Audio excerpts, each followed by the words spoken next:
At first light on June 4, 1942, the Pacific was quiet, too quiet beyond the endless horizon. For Japanese aircraft carriers, the sharpest blades of the Imperial Navy, cut silently through the sea like shadows hunting in daylight.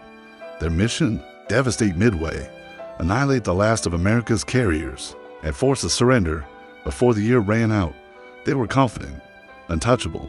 Thousands of miles from home, they carried more than just aircraft and ammunition. They carried the burden of Japan's war dreams. It was meant to be flawless, swift, a perfectly timed strike. But deep underground in sealed rooms across Pearl Harbor and Australia, American codebreakers had already split open Japan's encrypted plans. They didn't just know a strike was coming, they knew when, where, and how. Now, they were waiting. 3 U.S. aircraft carriers, the Enterprise, the Hornet, and the barely repaired Yorktown, had taken position northeast of Midway. Hiding beneath the sea haze, Admiral Chester Nimitz had rolled the dice in the entire Pacific. War. If the Japanese discovered them first, everything could collapse right then and there.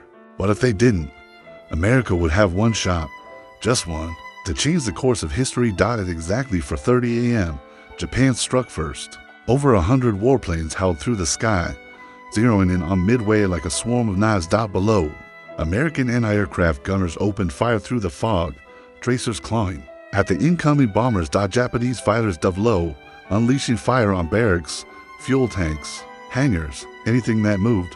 The island burned, but it stood. Midway's defenders, some shooting from rooftop sandbags, some from exposed runways, returned fire with everything they had.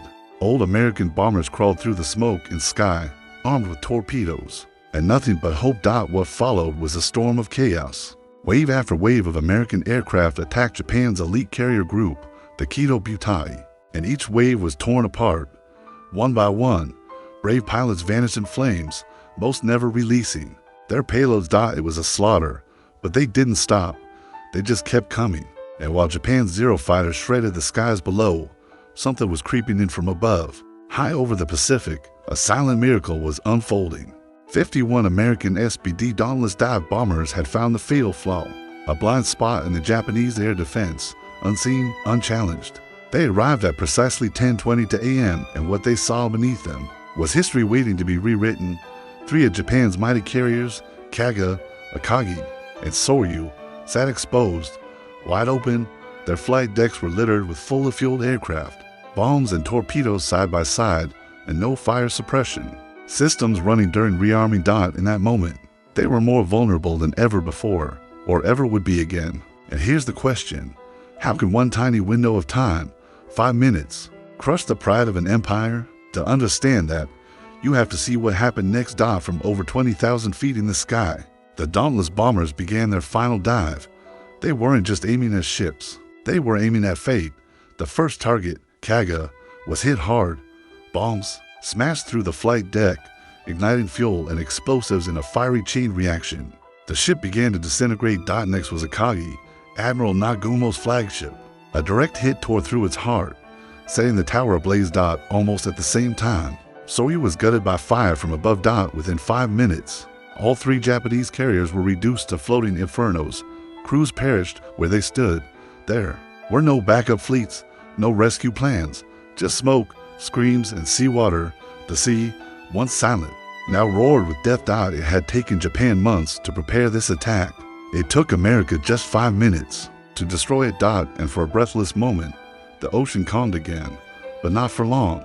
One carrier still remained, Hiryu, and aboard her, Rear Admiral Taman Yamaguchi refused to retreat. That same afternoon, he launched a counterstrike. His bombers, led by Lieutenant Kobayashi, found the Yorktown. 3 bombs pierced her decks. Smoke swallowed the sky, but Yorktown refused to sink. Hours later, a second wave of torpedo bombers struck. The torpedoes tore into her side.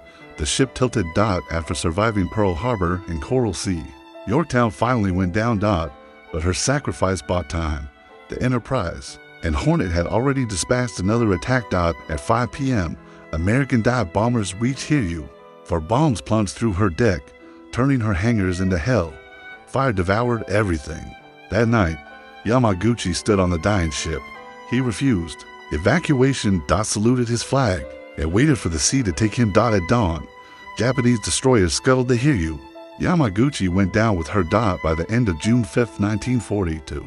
All four of Japan's frontline aircraft carriers lay at the bottom of the Pacific. Over 3,000 men were dead. Japan's air dominance, crafted over 10 years, shattered in a single day. But what made Midway truly legendary wasn't just the flames or the sinking steel dot, it was the shift. Midway wasn't just a tactical lost dot, it was the day America took the wheel of the Pacific. War. The moment the myth of Japanese invincibility was broken. And here's what most history books miss: Midway wasn't won through brute strength. It wasn't superior tech or bigger numbers. It was won by decoding dot, by positioning dot, and by one 5-minute window where luck, courage, and timing aligned and changed everything. So next time someone asks how one battle can bend the spine of an empire, tell them this story. The story of a few dot bombers, a fatal delay in rearming, and a burning sea where an empire began to fall.